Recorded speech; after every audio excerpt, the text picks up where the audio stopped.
Well, hello, model car fans. Welcome to the Muscle Car Modeler. My name is Raul, and here we are this week. We're going to do some updates here on my Petty Superbird here that I'm combining these two kits, kit bashing them together to create a NASCAR version and having some fun with this thing. So I'm going to show you some of the triumphs and some of the new challenges that have come my way. As these things go, as you build and you test fit and you build and you test fit and try and get everything to work. So it's coming along great. Really happy with it. Some of the things is kind of funny. As you can see, I've done some body work. You can see the wheel openings after I've done those modifications, and they're looking really good. I'm really happy with them.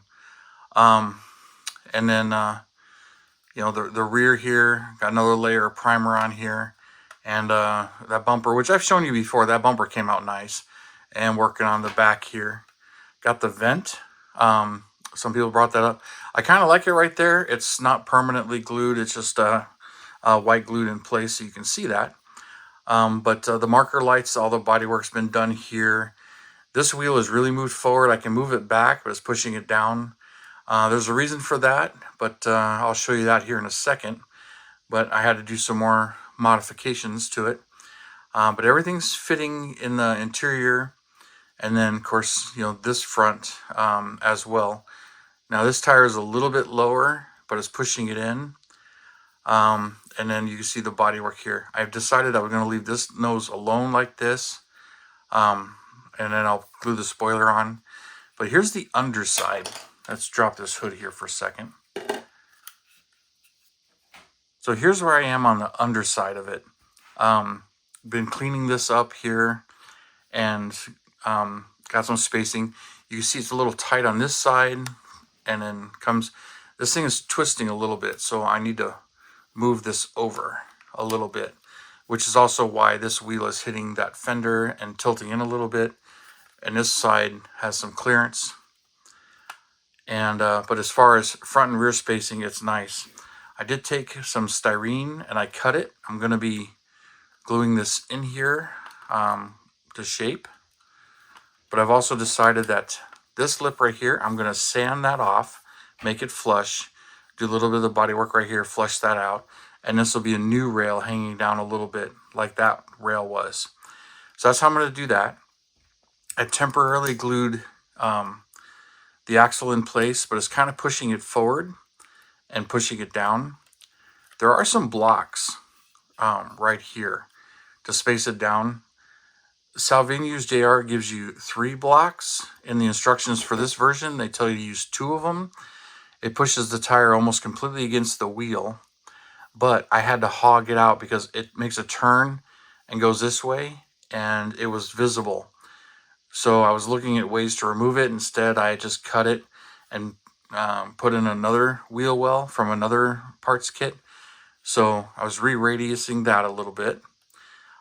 So it kind of does a little bit of a W, which is why it's pushing the tires forward. But I can glue it back, lower it. I've got some sanding I've still got to do in there. But with the tire in place, you can't see it. So I also extended the gas tank. I extended this here to the rear bumper. Let's take this off.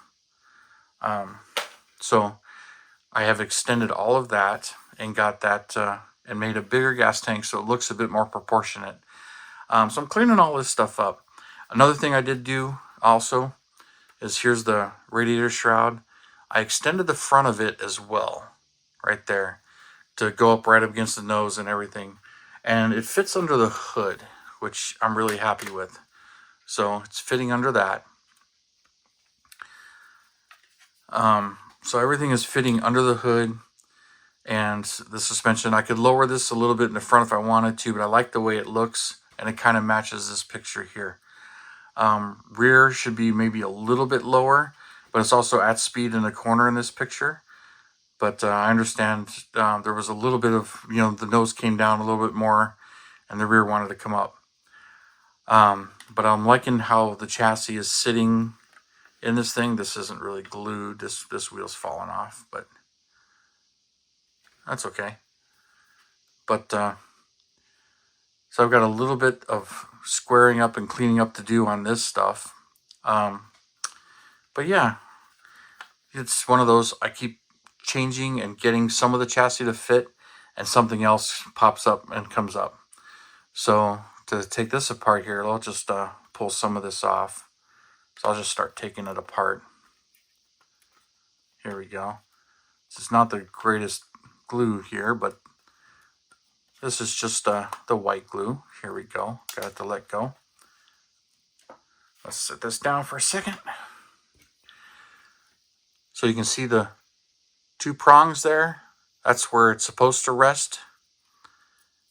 And there's the blocks. So I think I might shave a little bit of this. I'll see where it's at. But these are glued permanently. But and the other thing I got is the axle. It needs to tuck the wheels in a little farther, but they're hitting the outers. So you can see right there. So I need to shave that as well, just to get them to tuck in a little farther, because they're hitting those wheel backs. So, or the outers, the wheel backs are hitting the outers. So I couldn't get the rear wheels tucked in a little bit more. So that'll be something I need to adjust as well. Maybe adjust the ride height. But since I got this rear axle out, you can see from the underside where I had cut and moved, and you can see how close it gets there. But I gotta shave and work that a little bit, blend it in a little bit too. But I'll probably have to work that just a little bit more, but get that smoothed out a little bit. But you can see it's pushed, it wants to rest on that and push the wheel forward. But the reason it's right there is because of this piece right here. Let's get the body out and I'll show you what's going on there. So I've got it snugged up and smoothed up in here. All right. So let's get these tires off. Here we go. I've had this in and out so many times. Oh, that's right. Let's get this out of the way first. Now that this has been extended, you can see the extensions here. It's much more snug to get in there. And the nose is a little less forgiving. But I like the way it looks. So it's become a little bit of a challenge to get that in and out of there. So here we go. The rest of this has been really cleaned up and smoothed out. Of course, you can see the glass is only taped in there. But anyway, let's set that down.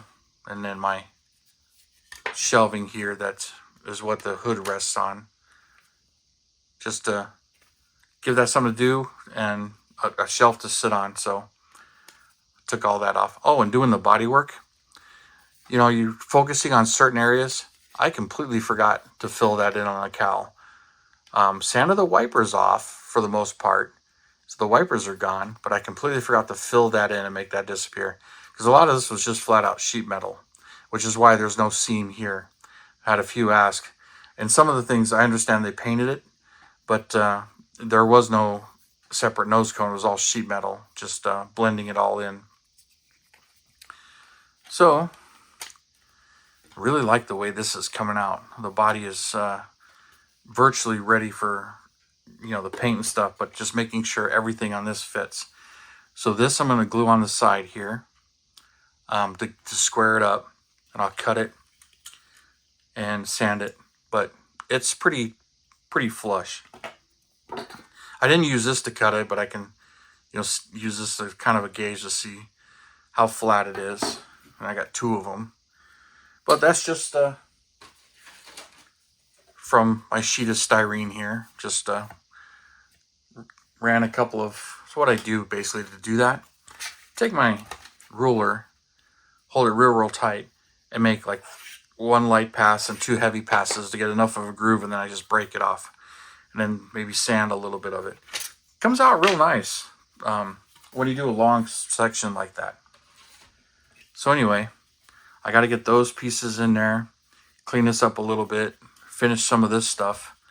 But here you go. Let's do it this way. So you can see where I glued that to the shelf and moved it back. And then I got to file this smooth. It'll get really thin there. but it'll get there. But I didn't want to disturb those rivets and stuff. Then I had to remake this shelf. I'd cut some divots in it, trying to see maybe if I moved it back a little bit, that would help. It didn't, and then all of a sudden those divots became visible through the rear window because they were meant to line up with these and didn't quite work out, and they became visible. So it's like, all right, so much for that idea. Okay, clean all that up. But this cage is just about ready. I just got to clean that up, smooth that out, get some of this stuff to disappear or blend in, and clean some of the glue off here. But I got to blend some of this in. This one is just a little too tight here. I may have to actually cut this piece out and remake it, get it up higher again, like I on this side. I may have to do something like that. But that's just from a spare tub I had somewhere. But I really don't want to do anything to this side of it because this is visible through the rear window. This side is all in the trunk area and you can't see any of it. So I'm not too concerned about this side of it, and I'll make it look good from the bottom side. So that's where I'm at on some of this stuff. I'll take some of these notches off and sand them off, but you can see how the epoxy putty is coming out for filling it in. So I've got a little bit more engineering and work to do, but it's going together great, and it won't be very much longer, and maybe I'll be able to start putting some glue and stuff on it, but we will see. But I wanted to show you some of the challenges, where I'm at, what I'm getting done, and how much farther I've got to go. So really happy with it, but I appreciate all your guys' input and tips and all the other things that go along with it. It's helping me out greatly with a project like this. So thank you guys for tuning in, subscribing, and all your comments and everything. I really do appreciate it, you guys. You have a wonderful weekend, and I'll see you next time.